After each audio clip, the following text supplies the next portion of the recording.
How do I overcome discouragement? At different times in life, you come across situations that make you discouraged. And if you don't deal with discouragement, it may eventually lead to depression. We live in a time where there are challenges around the world. We live in a time where there are economic challenges in the family.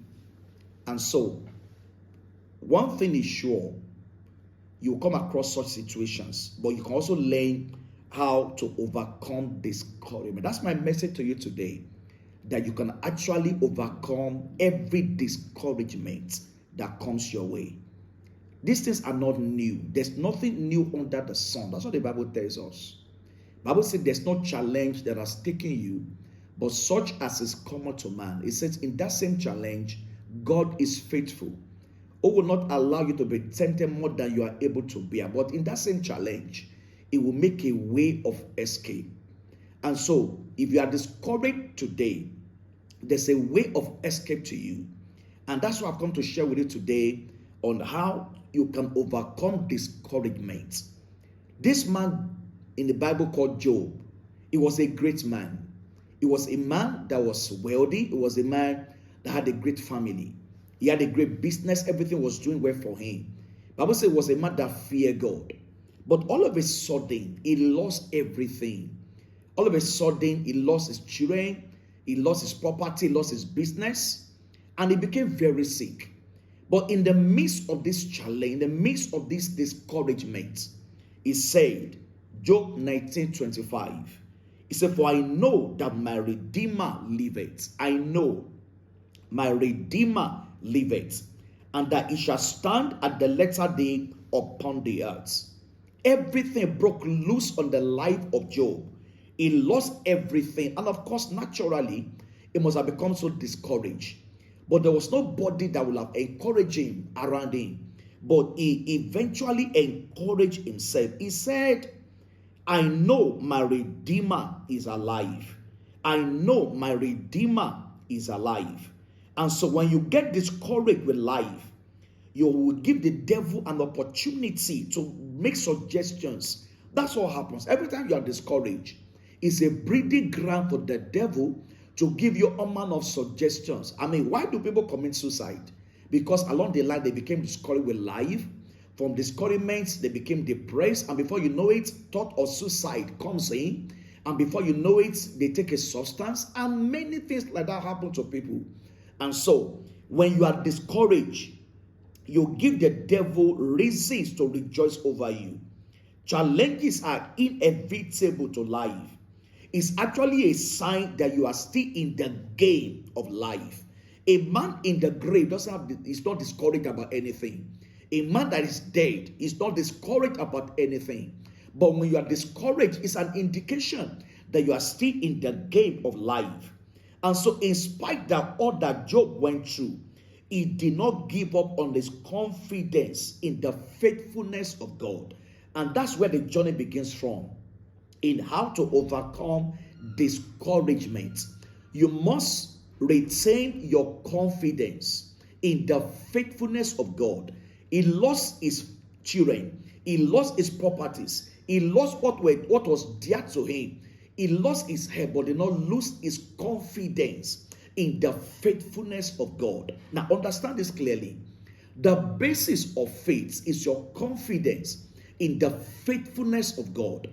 Once you doubt the faithfulness of God, you have doubted everything about God. He said, I know my Redeemer is alive. I know. I'm convinced about it. What has happened to me does not define who God is in my life. That is important. You must be sure that the circumstances of life does not define God for you. The loss of a job does not define life for you or define who God is in your life.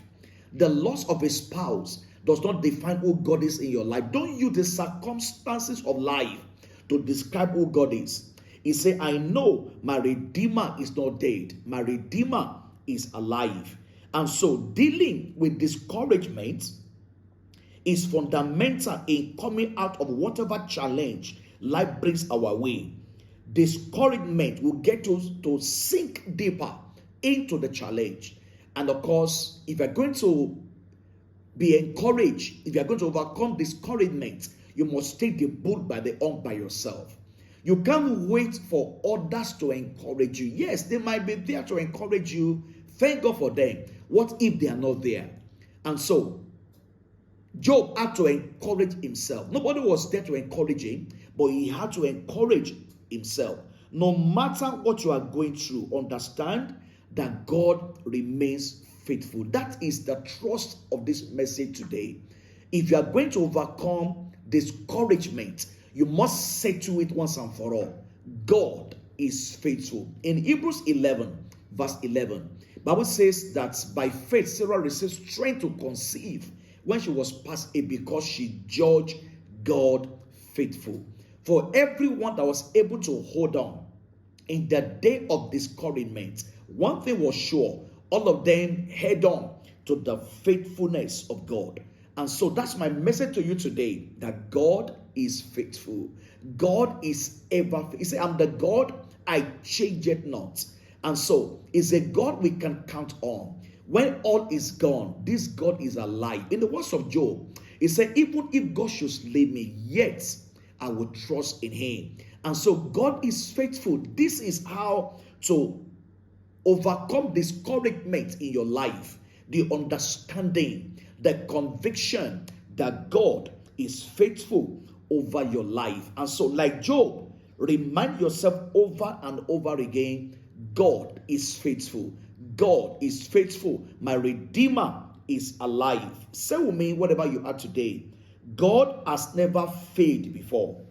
God will never fail in my life, and he is faithful over my life.